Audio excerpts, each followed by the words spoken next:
السلام عليكم صباح وناكسن وانيغو دكتور يوسف kusoo dhawaada barnaamijka caafimaadka aan halkan kusoo gudbiyo maanta waxaan ka hadlayaa garab isku dhag ama garab xanuun ama garab qalafsanaan oo garabkaagi oo noqday stiff oo aad kor qaadi kari weyday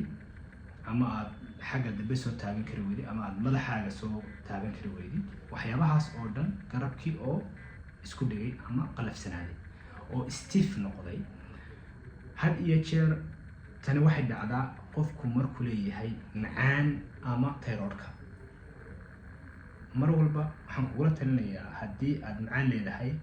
in aad la xidhiidho dhakhtarkaaga oo aad ka warhayso oo macaankaaga la controlo haddii aad thyroid leedahayna dawadiisa aad qaadato si joogto ah qaadato haddii ay kugu dhacdo garabkaas isqabsi oo uu isku dhago oo aad kor u qaadi kari weydo waxyaabaha ugu horeeya jimicsi baa loo sameeyaa haddii kale